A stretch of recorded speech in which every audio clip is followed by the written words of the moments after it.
இந்த gold loan ரிலேட்டடாக வந்து பார்த்திங்கன்னா லோன்ஸ் பண்ணுற ஒரு டைப் ஆஃப் கம்பெனி. இந்த கம்பெனி வந்து பார்த்திங்கன்னா பாண்ட்ஸை இஷ்யூ பண்ணியிருந்தாங்க. அந்த பாண்ட்ஸ் வந்து பார்த்திங்கன்னா டீஃபால்ட் ஆகி கிட்டத்தட்ட 1100 இன்வெஸ்டர்ஸோட பணம் வந்து பார்த்திங்கன்னா அதில் மாட்டிகிட்ருக்கு. உங்களுக்கு இன்ட்ரெஸ்ட் ரேட் ஜாஸ்தியாக கொடுக்குற கம்பெனி எதுவாக இருந்தாலும் அதை வந்து நீங்கள் வந்து அப்படியே ஃபேஸ் வேல்யூவில் நம்பக்கூடாது. 13% மட்டும் பார்த்துட்டு அந்த கம்பெனியோட பேக்ரவுண்ட் என்ன, கம்பெனிக்கு வந்து பிஸ்னஸ் மாடல் என்ன, இந்த கம்பெனியோட ஏதாவது வந்து இந்த மாதிரி ஷாக்ஸ் வந்ததுன்னா அந்த கம்பெனியால் வந்து பேமெண்ட்டை பண்ண முடியுமா அப்படின்ற கேள்வியெல்லாம் புரியாமல் நான் வந்து பாண்டில் போய் இன்வெஸ்ட்மெண்ட் பண்ணக்கூடாது. ரிட்டர்ன் கிடைக்குமா அப்படின்றத விட முதல்ல கேபிட்டல் கிடைக்குமான்றது ஒரு கேள்வி இருக்குது. ஹோப்ஃபுல்லி இந்த பிரச்சனையை வந்து சால்வ் பண்ணிவிடுவேன் அப்படின்ற மாதிரி தான் மேனேஜ்மெண்ட் சொல்லியிருக்காங்க. பட் நேச்சுரலாக மேனேஜ்மெண்ட்டோட இன்டென்ஷன் கரெக்டாக இருந்தாலும் சம்டைம்ஸ் அவங்க எதிர்பார்த்த நேரத்தில் பணம் வரலைன்னா அது வந்து ஒரு பெரிய பிரச்சனையில் ஆகிடும். நம்பர் ஆஃப் இன்வெஸ்டர்ஸ் வந்து ஒரு பேங்க்குள்ளே இருக்கிறவங்க வந்து பார்த்திங்கன்னா பல லட்சம் இன்வெஸ்டர்ஸ் இருப்பாங்க. அண்ட் எல்லாரோட பேங்க் அக்கௌண்ட்டும் வந்து மேண்டேட்ரி. ஸோ அவங்களுடைய கஷ்டப்பட்டு சேர்த்த பணம் இருக்கும். ஸோ அப்போது அவங்கள ப்ரொடெக்ட் பண்ணுன்றதுக்காக கண்டிப்பாக ஆர்பிஐ உள்ளே வரும். கட்டுமானத்தின் வலிமை, கட்டிடங்களின் பாதுகாப்பு, ஸ்ரீ துர்கா டிஎம்டி கம்பிகள். நியூஸ் கஃபே நேயர்களுக்கு வணக்கம். உங்கள் சுந்தர், மியூச்சுவல் ஃபண்ட் டிஸ்ட்ரிபியூட்டர். இப்போது இன்ட்ரெஸ்ட் ரேட் வந்து பார்த்திங்கன்னா எஃப்டிஸ்லாம் ரொம்ப கம்மியாக கிடைக்குது அப்படின்னு சொல்லிட்டு நிறைய பேர் வந்து எது பெட்டரான ஆப்ஷன் அப்படின்னு கேட்டு நிறைய பேர் கேள்விகளை கேட்டுகிட்டே இருந்தாங்க. இன்ஃபேக்ட் நம்ம ரீசெண்டாக வந்து என்சிடிஸை பற்றி ஒரு வீடியோவே பண்ணியிருந்தோம். அந்த வீடியோவில் ஒரு இன்வெஸ்டர் வந்து என்னென்ன விஷயங்கள்லாம் பண்ணணும், எந்தெந்த விஷயங்களை வந்து தவிர்க்கணும் அப்படின்னு வந்து நம்ம கொஞ்சம் டீட்டெயில்டாக பேசியிருந்தோம். இப்போ அந்த டாப்பிக்கை ஏன் இன்றைக்கி எடுத்துகிட்டு வரேன் அப்படின்னு பார்த்தீங்கன்னா, இப்போ ரீசெண்டாக ஒரு 2-3 நாளைக்கு முன்னாடி வந்து பார்த்திங்கன்னா ஒரு ட்ரூ கேப் அப்படின்னு ஒரு கம்பெனி, இந்த கம்பெனி வந்து பார்த்திங்கன்னா இந்த கோல்ட் லோன் ரிலேட்டடாக வந்து பார்த்திங்கன்னா லோன்ஸ் பண்ணுற ஒரு டைப் ஆஃப் கம்பெனி. இந்த கம்பெனி வந்து பார்த்திங்கன்னா பாண்ட்ஸை இஷ்யூ பண்ணியிருந்தாங்க. அந்த பாண்ட்ஸ் வந்து பார்த்திங்கன்னா டீஃபால்ட் ஆகி கிட்டத்தட்ட 1100 இன்வெஸ்டர்ஸோட பணம் வந்து பார்த்திங்கன்னா அதில் மாட்டிகிட்ருக்கு. ஸோ இதை ஏன் நான் இப்போ திரும்ப சொல்கிறேன் அப்படின்னா, அந்த பழைய வீடியோலையும் நான் சொல்லியிருந்தேன், எப்போவுமே நீங்கள் வந்து ஒரு ரிட்டர்ன்ஸை பார்த்து எந்த பாண்டையும் வாங்காதீங்க அப்படின்னு நான் சொல்லியிருக்கேன். ஏன்னா பாண்ட் அப்படின்னாலே நிறைய பேர் என்ன நினச்சிக்கிறாங்கன்னா அது வந்து ரொம்ப எக்ஸ்ட்ரீம்லி சேஃப் அப்படின்னு. அஃப்கோர்ஸ் உங்களோட புரிதல் வந்து 98% வந்து உண்மை தான். ஆனால் உங்களுக்கு இன்ட்ரெஸ்ட் ரேட் ஜாஸ்தியாக கொடுக்குற கம்பெனி எதுவாக இருந்தாலும் அதை வந்து நீங்கள் வந்து அப்படியே ஃபேஸ் வேல்யூவில் நம்பக்கூடாது. ஏன்னா இப்போ கரண்ட்லி வந்து பார்த்திங்கன்னா மார்க்கெட் ரேட் வந்து பார்த்திங்கன்னா ஒரு 7-8% கிடைக்கிது. மேபி வந்து ஓரளவுக்கு டீசென்ட் கம்பெனி, அவங்களால வந்து கேபிட்டலை ரைஸ் பண்ணுறதுக்கு கஷ்டமாக இருக்குது அப்படின்னா ஒரு 9-10% வரைக்கும் கிடைக்கிறதுக்கான வாய்ப்பு இருக்குது. பட் அதை தாண்டி போகும்போது கண்டிப்பாக உங்களுடைய கேள்வி வந்து வரணும், ஏன் இந்த கம்பெனி வந்து இவ்வளோ ரிட்டர்ன்ஸ் கொடுத்து பணத்தை நம்மக்கிட்டேருந்து வாங்குறாங்க அப்படின்ற கேள்வி நமக்கு வரணும். ஏன்னா எது வந்து பார்த்திங்கன்னா கரண்ட் மார்க்கெட் ரேட்டோட ஜாஸ்தியாக இருக்கோ அதை நீங்கள் நம்புறதுக்கு முன்னாடி கேள்வி கேட்க ஆரம்பிக்கணும். கேள்வி கேட்டால் தான் வந்து நீங்கள் கரெக்டான முடிவு எடுக்கிறீங்களா அப்படின்ற வந்து உங்களுக்கு வந்து தெரிய வரும்.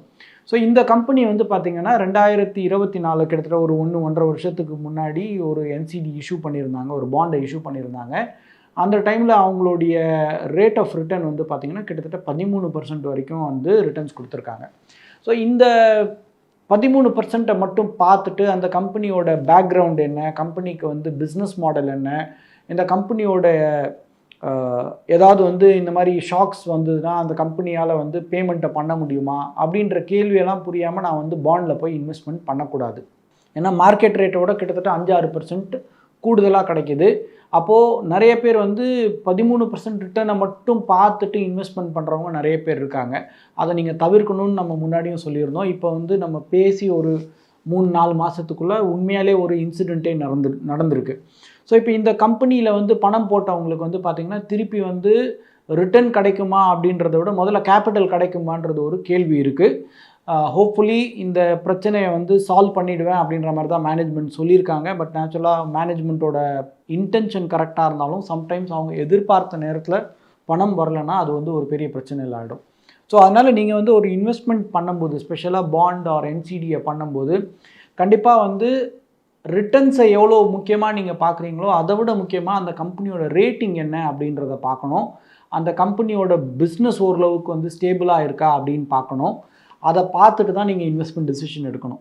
ஸோ ஐடியலி ஒரு AAA, AA அது வரைக்கும் ஓகே. அதுக்கு கீழே நீங்கள் வந்து இன்வெஸ்ட்மெண்ட் கிரேட் பேப்பர் போனீங்க அப்படின்னா நம்ம ப்ராபபிலிட்டி ஆஃப் ரிட்டர்ன் வந்து பார்த்திங்கன்னா ஜாஸ்தியாக இருக்கும். அதே மாதிரி ப்ராபபிலிட்டி ஆஃப் கேபிட்டல் ரிஸ்க்கும் வந்து இன்க்ரீஸ் சப்ஸ்டான்ஷியலாக ஆகும். அண்டு பாண்டை பொறுத்த வரைக்கும் வந்து பார்த்திங்கன்னா ஒன்று உங்களுக்கு வந்து ரிட்டர்ன்ஸோட கேபிட்டல் கிடைக்கும், இல்லைனா கேபிட்டலே கிடைக்காது. ஸோ அதனால் நீங்கள் வந்து எப்போவுமே வந்து பாண்டை பொறுத்த வரைக்கும் கேபிட்டல் ரிஸ்க் இல்லைன்னு நினைக்கக்கூடாது. ஏன்னா இன்ஃபேக்ட் எஃப்டிஸ்லேயே வந்து பார்த்திங்கன்னா சில நேரம் பேங்க் திவால் ஆச்சுன்னா அஃப்கோர்ஸ் ஆர்பிஐ வந்து பெயில் அவுட் பண்ணிடும். பட் ஆர்பிஐ வந்து வெறும் பேங்க்கை மட்டும்தான் பெயில் அவுட் பண்ணும். இந்த மாதிரி வந்து ஒரு என்பிஎஃப்சி அந்த மாதிரி கம்பெனிஸ் இருந்ததுன்னா ஜென்ரலாக வந்து அவங்க பெயில் அவுட் பண்ண மாட்டாங்க. ஏன்னா பேங்க் வந்து பார்த்திங்கன்னா லார்ஜர் இன்ஃப்ராஸ்ட்ரக்சர் அண்ட் அது வந்து பார்த்திங்கன்னா entirely governed by RBI and அவங்களுடைய கேபிட்டல் ரிக்வயர்மெண்ட்ஸ் ரெகுலேஷன்லாம் வந்து பார்த்திங்கன்னா ரொம்ப strict. And number of investors வந்து ஒரு பேங்க்குள்ளே இருக்கிறவங்க வந்து பார்த்திங்கன்னா பல லட்சம் இன்வெஸ்டர்ஸ் இருப்பாங்க. அண்ட் எல்லாரோட பேங்க் அக்கௌண்ட்டும் வந்து மேண்டேட்ரி. ஸோ அவங்களுடைய கஷ்டப்பட்டு சேர்த்த பணம் இருக்கும். ஸோ அப்போது அவங்கள ப்ரொடெக்ட் பண்ணுன்றதுக்காக கண்டிப்பாக ஆர்பிஐ உள்ளே வரும். அப்படியே வந்தாலும் சில நேரம் வந்து பார்த்திங்கன்னா ஒரு மாதம் நீங்கள் பணத்தை விட்ரா பண்ண முடியாதுன்ற ரெஸ்ட்ரிக்ஷன் வரலாம். இல்லை ஒரு நாளைக்கு நீங்கள் இவ்வளோ பணம் தான் விட்ரா பண்ணணுன்ற ரெஸ்ட்ரிக்ஷன்ஸ் வரலாம். பட் இவென்ச்சுவலாக நீங்கள் பேங்க்கில் போட்ட பணம் கண்டிப்பாக திரும்பி வந்துடும். ப்ளஸ் உங்களுக்கு வந்து எல்லாருக்கும் தெரிஞ்ச விஷயம் தான் 5 லட்ச ரூபா வரைக்கும் இன்சூரன்ஸும் இருக்குது. ஸோ அதனால் அந்த இடத்துல கண்டிப்பாக பணம் வந்துடும். ஸோ உங்களுக்கு வந்து ரிட்டர்ன்ஸ் கொஞ்சம் கம்மியாக இருந்தாலும் உங்களுடைய பணம் கண்டிப்பாக வந்து திரும்பி வந்துடும். பட் ஒரு என்சிடிக்குள்ளே போகும்போது அதுக்காக எல்லா என்சிடியும் தப்புன்னு நான் சொல்ல வரல. நீங்கள் ஒரு இன்வெஸ்டராக நீங்கள் வந்து கண்டிப்பாக வெறும் ரிட்டர்ன்ஸை பார்த்து மட்டும் ஒரு என்சிடியை சூஸ் பண்ணக்கூடாது. இன்ஃபேக்ட் இப்போ வந்து பார்த்திங்கன்னா நிறைய ஆன்லைன் பிளாட்ஃபார்ம்ஸில் வந்து பார்த்திங்கன்னா இந்த என்சிடியை வந்து நீங்கள் ஆன்லைன்லேயே போய் வாங்கலாம் அப்படின்ற மாதிரி நிறைய ஆன்லைன் வெப்சைட்ஸ் வந்துடுச்சு. அவங்கெல்லாம் வந்து பார்த்திங்கன்னா நேச்சுரலாக வந்து இருக்கிற எல்லா ப்ராடக்ட்ஸையும் டிஸ்பிளே பண்ணிவிடுவாங்க. அந்த டிஸ்பிளே பண்ணும்போது நீங்கள் வந்து போய் சார்ட் பண்ணலாம், எதில் அதிகமான ரிட்டர்ன் கிடைக்குது அப்படின்னு போய் நீங்கள் சார்ட் பண்ணி பார்க்க முடியும். அப்போ சார்ட் பண்ணி பார்க்கும்போது ஒரு பாண்டு வந்து 9% தான் கொடுக்குது, இன்னொரு பாண்டு 12% கொடுக்குது அப்படின்னா நிறைய இன்வெஸ்டர் ஒரு 12% பாண்டை வந்து தேர்ந்தெடுக்கிறதுக்கான வாய்ப்பு இருக்குது. ஆனால் நீங்கள் ரிட்டர்னை மட்டும் பார்த்து கண்டிப்பாக டிசிஷன் எடுக்கக்கூடாதுன்றதுக்காக தான் நான் இந்த பதிவையே பண்ணுறேன் நான். ஏன்னா நீங்கள் ரிட்டர்னை மட்டும் பார்த்து பண்ணும்போது இந்த மாதிரி நீங்கள் ஏதாவது ஒரு தப்பான ஒரு பாண்ட்லேயோ இல்லை ஏதோ ஒரு அதாவது ஒரு ப்ரொமோட்டர் வந்து கரெக்டாக கூட பண்ணியிருக்கலாம், பட் சம்டைம்ஸ் பிஸ்னஸ் ரிஸ்க் நடக்கலாம். அப்போ அந்த பிஸ்னஸ் ரிஸ்க் நடக்கும்போது உங்களுடைய பணம் போய் மாட்டிக்கிச்சுன்னா அது வந்து உங்களுக்கு ஓகேவா அப்படின்றத புரிஞ்சுக்கணும்.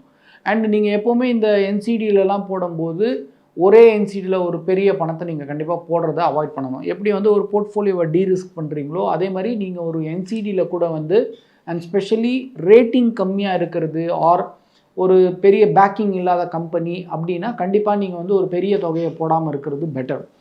அண்ட் ஆன்லைனில் வந்து வெறும் ரிட்டர்னை மட்டும் பார்த்து இன்வெஸ்ட் பண்ணாமல் இருக்கிறது உங்களுக்கு நல்லது. ஏன்னா இப்போது இந்த மாதிரி விஷயங்கள் வந்து பார்த்தீங்கன்னா அடிக்கடி நடக்கும். அடிக்கடினா வருஷத்துக்கு ஒரு பேப்பரோ இல்லை 2 பேப்பரோ இந்த மாதிரி டிஃபால்ட் ஆகிறதுக்கான வாய்ப்பு இருக்குது. அண்ட் அந்த பெயினை வந்து எல்லாருனாலையும் எடுத்துக்க முடியாது. ஏன்னா சில பேர் வந்து பார்த்திங்கன்னா பொண்ணோட கல்யாணத்துக்காகவோ இல்லை படிப்புக்காகவோ சேர்த்து வச்சுருப்பாங்க. அந்த பணம் மெச்சூர் ஆச்சுன்னா பண்ணணும்னு நினச்சிருப்பாங்க. பட் இப்போ இந்த பணம் போய் லாக் ஆச்சுன்னா சில நேரம் அந்த பணம் வந்து கிடச்சிடுச்சுன்னா சந்தோஷம், சில நேரம் கிடைக்காம போகிறதுக்கான வாய்ப்பெல்லாம் கூட இருக்குது. அந்த மாதிரி டிஃபால்ட் ஆகி பணத்தை இழந்தவங்க எல்லாமும் இருக்காங்க.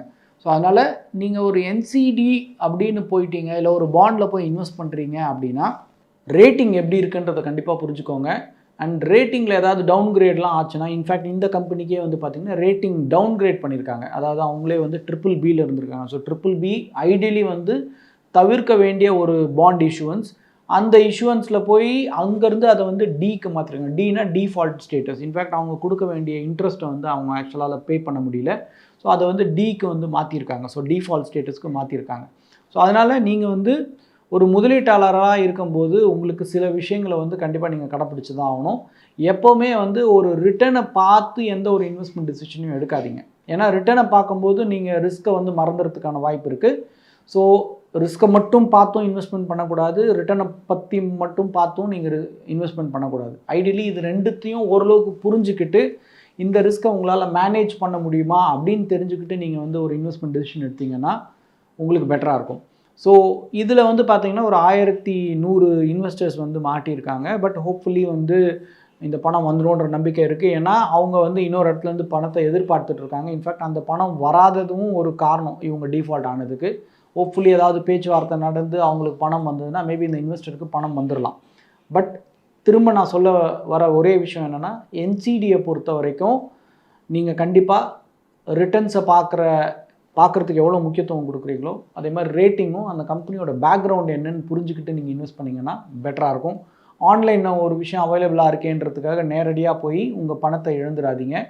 வாங்கிறதுக்கு முன்னாடி உங்களுக்கு தெரிஞ்ச அட்வைசர்ஸ் யாராக இருந்தாங்கன்னா அவங்களுடைய இன்புட்டை வாங்கி நீங்கள் இதிலெல்லாம் இன்வெஸ்ட் பண்ணிங்கன்னா உங்களுக்கு கொஞ்சம் பெட்டராக இருக்கும். ஸோ அதனால் இன்வெஸ்ட்மெண்ட் பண்ணிவிட்டு யோசிக்கிறதுக்கு பதிலாக யோசிச்சுட்டு இன்வெஸ்ட்மெண்ட் பண்ணுங்கள். அது உங்களுடைய போர்ட்ஃபோலியோக்கும் சரி உங்களுடைய பணத்துக்கும் வந்து ரொம்ப நல்ல பயனை கொடுக்கும். ஸோ இந்த வீடியோவில் இந்த கருத்தை நான் சொல்ல வேண்டிய காரணம் என்னென்னா, இப்போது நிறைய பேர் இன்ட்ரெஸ்ட் ரேட் கம்மியாக இருக்குதுன்னு எங்கே அதிகமாக கிடைக்கும்னு போய் பார்க்குறாங்க. ஸோ இன்ட்ரெஸ்ட் கம்மியாக இருந்தாலும் பரவாயில்ல, என்னோடய கேபிட்டல் சேஃபாக இருக்கணுன்றதை நீங்கள் கண்டிப்பாக மைண்டில் வச்சுக்கோங்க. இந்த மாதிரி உங்களுக்கு இன்வெஸ்ட்மெண்ட் சார்ந்த எந்த கேள்விகள் இருந்தாலும் கமெண்ட் செக்ஷனில் போடுங்க. வர வீடியோஸில் கண்டிப்பாக அதுக்கு உண்டான பதிலை சொல்கிறதுக்கு நாங்கள் வந்து முயற்சி பண்ணுறோம். பார்த்ததுக்கு நன்றி. இந்த வீடியோ உங்களுக்கு பிடிச்சிருந்தா லைக் பண்ணுங்க, ஷேர் பண்ணுங்க, கமெண்ட் பண்ணுங்க. மறக்காம பெல் பட்டனை கிளிக் பண்ணிட்டு சப்ஸ்கிரைப் பண்ணிடுங்க.